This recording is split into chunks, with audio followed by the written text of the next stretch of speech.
off your thermostat by putting it on auto and off. Okay, heading down the steps to turn off the rest of the electricity leading to the coil. Turning off the button to the furnace and the AC unit. As you can see, it is in the on position, and I will be flicking it off. And now heading over to the breaker box, I'm going to turn off the AC switch and the furnace switch, or the main switch to the house, which will turn off all electricity coming into the house. Either or, both will work. Alright guys, I'm down here at my furnace again in my AC inside unit. I have decided to try to clean the outside coils because they look really bad and full of dust, and I've never cleaned them before. And what I noticed was the air is not as efficient as it was. So my main bedroom is not cooling off like it used to. So it could be a coil problem, and it could be a drain problem. So I plan on cleaning it out. And I'm here to tell you, I am not a havoc specialist. I am not a technician. This is my first time doing it. I'm trying it, and the worst I could do is not get it cleaned. But I went out and I bought some items that I think might help with my project. And if push come to shove, I'll just put it back together and call a havoc person. I think it's gonna be okay though. It's worth a try. Let's go. Alright, here are some of the items that I used. A set of gloves that I used in a previous project. And then I have a cloth glove, and you'll see why later. That's to release the electrical output outside. And then I have a ratchet with a 5/16 bit on it. I have a dryer vent brush, which I am going to use to loosen up debris around the coil. Then I have a turbo jet. I'm going to attach this to a hose to get a little more pressure from the water. Pressurized water is not recommended for the coils, but I'm going to use a little bit of it just to get a better clean. You have to be very careful. Now here it is, the silver thing, and then the blue is the brush, the dryer brush. And I bought a 32-ounce bottle, and as you can see, I started to mix the mixture together, but I'm going to fill it up. I just made sure the mixture wasn't too blue or too yellow, and I used regular vinegar, not distilled, because I wasn't sure, and they said distilled is better on acid. I didn't want to make it too strong, so just to be on the safe side, I just used regular vinegar and a little dishwashing liquid, and that's what I'm going to spray on the coils in hopes that it will clean it up. Alright, outside I have to unhook the electricity from the outside unit. Don't do what I did, but carefully pull the switch out and watch where you're taking it from so you'll know exactly how to put it back. Even take a picture and check the writing. Okay, after all electricity is turned off to this coil, I'm checking out about how many screws I have to take out from around the top of this unit. I only need the fan to come up. Okay, I'm taking this ratchet and this 5/16 bit, and I'm going to start by taking the screws from around this unit. Now I'm going to take the brush and just lightly brush the fins of the coil to loosen up some of the debris. As you can see, there's a lot of it too, especially on the back part of the coil.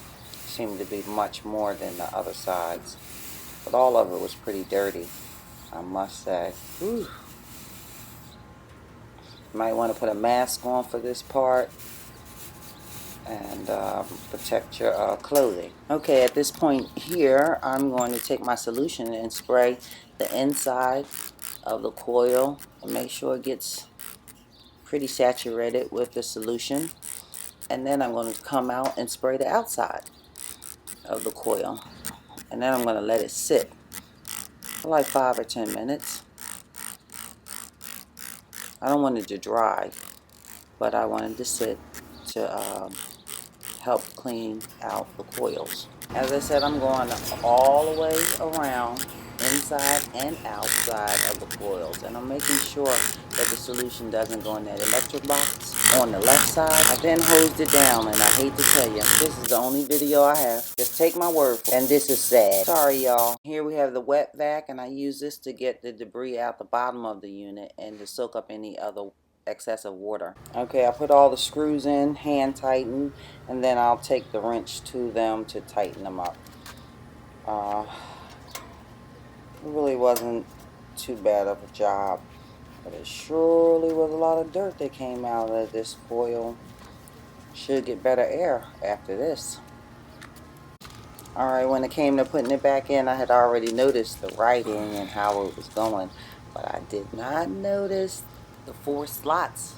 That's why I say take your time, ease it out, find out what slot exactly that it comes out of. Just look at the bottom of that garage and look at that ground and the dirt that came out of this. Dirty as it can be. Alright, take notice to this part that was sticking up. It goes into a little push area and it leans on the case before you put the electrical device in, like so. And I'm going to take the electrical piece and put it back in. I'm just going to turn it over to God and hope that I'm putting it in the right slot, which is the bottom slots, and then it fits right on this plastic piece. And this is how it looks.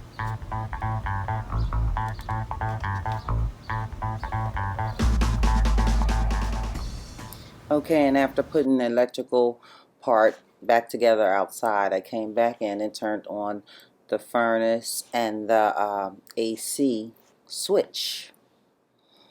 After that, I went over to my breaker box and turned on the AC switch and the furnace switch. And that put everything back in motion. The last step is to turn on the thermostat. Turn it on. And here we have it. Alright now.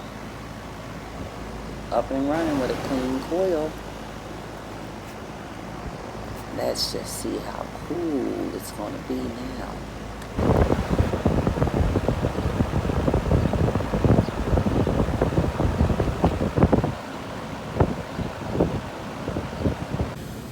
Okay, y'all.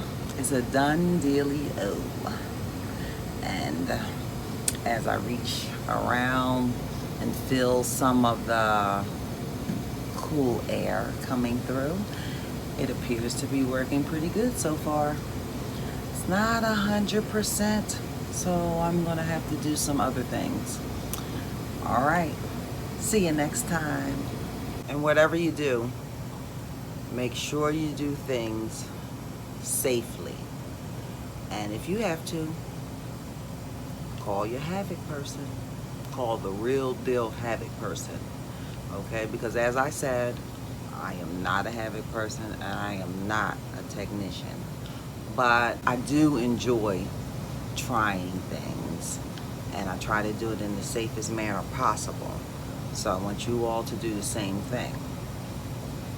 Don't be trying things that's not too, on the up and up. If you're not too scared and you know how to safely do things, it's okay to try things. Why? Because you can. If I can, you can. See you next time. Oh, and before I forget, because I always do, don't forget to subscribe, like, leave a comment, and turn on your notifications so you'll get notified the next time I do a Fix It project.